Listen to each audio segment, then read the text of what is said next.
waan ta'eef sa'aatii bishaan irratti ingaltee jechuudha. Biddeen akaayii fi barbaree ishee fudhatteetoo jechuudha. Kanuma kanan beeku. Magaalaa Buraayyuutti kan gaa'elaa guyyaadhaa gara guyyaatti dabalaa jira odeessi jedhu dhufaa jira. Falmiin dhaddachaa akka Buraayyuutti baay'atu waldhabdee gaa'elaa ta'uu himame. Wal falmii dhaddacha irratti baay'inaan Buraayyuutti keessummaa jiru keessaa waldhabdeen gaa'elaa isa guddaatu pirezidaantiin mana murtii kutaa aanaa magaalaa Buraayyuu himani. Mana murtii olaanaa Shaggaritti pirezidaantiin mana murtii aanaa kutaa magaalaa Buraayyuu Obbo Taakkilaa Jifaaraa gaazexaa bariisaaf akka himanitti kan gaa'elaa yeroo irraa yerootti heddummachaa dhufuu dubbatanii jiru.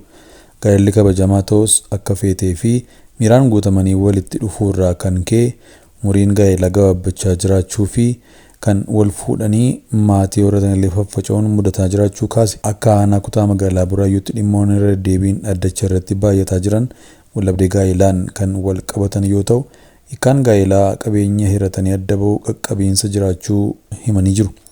Kanaaf sababa jedhanii kan kaasan takkaan wal qoratanii seeraan wal fuudhuu dhabuu, kana malees erga wal fuudhanii miidiyaa hawaasaa haalaan fayyadamuu dhabuun shakkii uumamurraa kan ka'edha jedhu.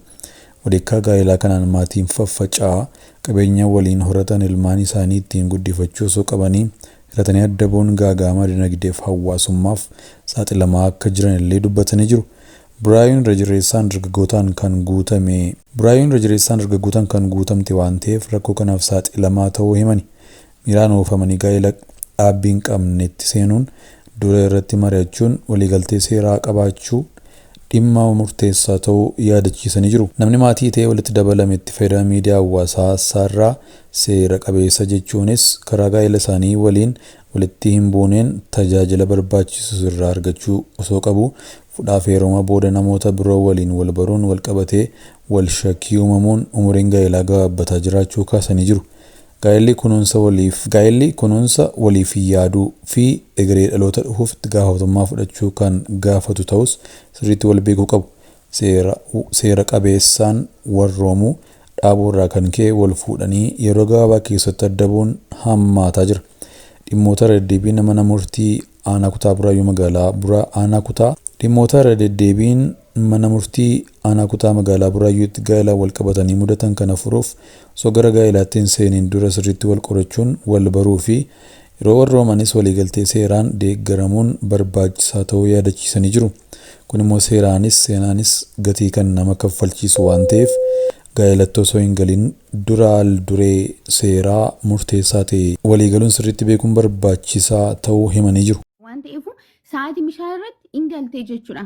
Biddeen akaayii fi barbaree ishee fudhatteetoo jechuudha.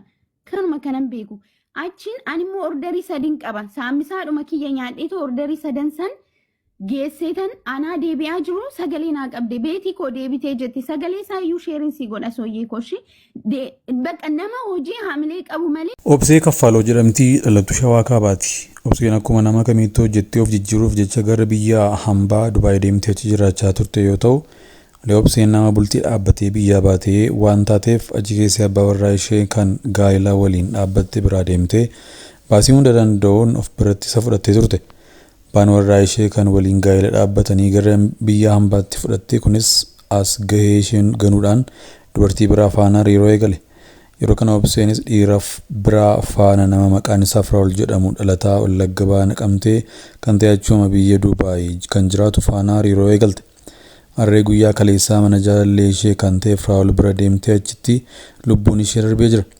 Yeroo kana hiriyoonni ishee dursanii Obseen gamoo sagalaffaa irraa gad of darbattee lubbuu ishee baaste jechuun oduu sobaa dursanii baasuun silkii ishee cufatanii badan.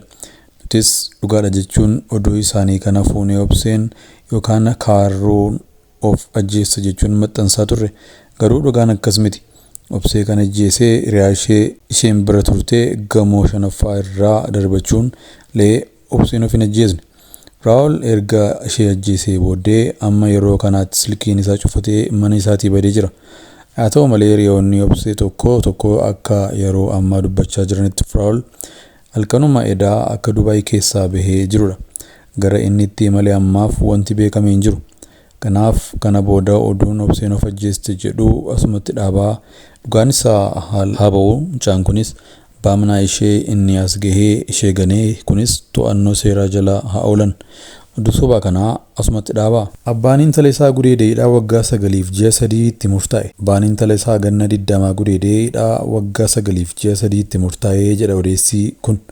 Miidhamtuun Haannaa Girmaa barattuu kutaa 9ffaa yoo taatu baasheen Inspektar Girmaa Geetaachoon gudeedamuun yakkii irratti dalagamee jira. Yakki kun kan itti raawwatame ammoo aanaa Abbayyaa Lixaa ganda Birbirduu 7 jedhamu keessa ture. Gabaasa koominikeeshinii aanaa Abbayyaa Lixaatti himatamaan Girmaa Geetaachoo jedhamu kun qawwee mootummaan hojiif kenneen intala isaa kana doorsisuun gaafa guyyaa 6/9/2018 galgala naannoo sa'a 2tti soomana keessatti buna danfistuu gara kutaa ciisichaa geessuun humnaan walquunnamtii saalaa ishee irratti raawwatee jira. Iyya gargaarsaaf miidhamtuu dhageessisteen ollaan gara bakka balaa kun itti dhaqqabeetti ariifatanii sagalee miidhamtuun irraa haala jiru mirkaneessanii dhimmicha poolisiitti gabaasanii jiru. Poolisiin erga bakkatti ga'ee booda yakkamaa qabuun qorannoo isaa xumuree dhimmicha mana murtiitti dhiyeessee jira.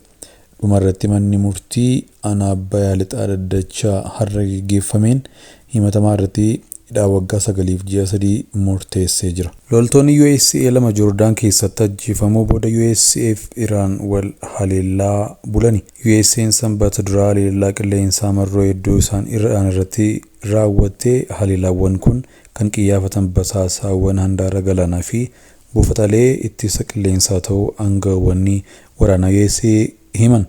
Ajajni giddugaleessaa USA dandeettii waraanaa Iraan haleeluu milkaa'uu yoo himu miidiyaan Iraan ulaa Hormuuz keessatti kan argamu odola qesheem rukutuu gabaase. Seentikoom haleellaa jimaataa kan loltoonni USA 2 Joordaan keessatti ittiin ajjeefamaniif eegdota warraaqsaa Iraantu itti gaafatamaa jedhe. Loltuun kan biraan tokko achi buuteen isaa hin beekamne. Haleellaa haaloo boo USA raawwatteef waraana Iraan buufata waraana USA Kuwait keessaa haleeluu haaloo boo miidiyaa mootummaatu gabaase. USA fi Iraan wal haleellaan tibbana eegalan hammaatee itti fufee jira. Gareen lachuu dhaabbilee misoomaa barbadeessuun wal himatu. Sanbata duraa Iraan Kuwait keessatti haleellaa diroonii bal'aa diroonii kaamikaaziin waraana USA irratti raawwatteen mankuusaa kaampii waraana Udaarii fi buufata humna qilleensaa Kuwait irratti argamu Ali Al-Saleem haleeluu miidiyaan Iraan Tasnim News Agency'n gabaase. Haleellaan USA walitti aansuun halkan 8ffaaf raawwatame humna Iraan dooniiwwan daldalaa uraan ulaa Hormuuz danqituun laamsheessuuf akka gaggeeffamu Seentikoom gabaase. Haleellaawwan kunneen humnoota eegdota warraaqsa Iraan kan jimaata loltoota USA Joordaan ajjeesan akka gaariitti adabuuf raawwatame jechuudhaan hime. Seentikoom ibsa isaa keessatti.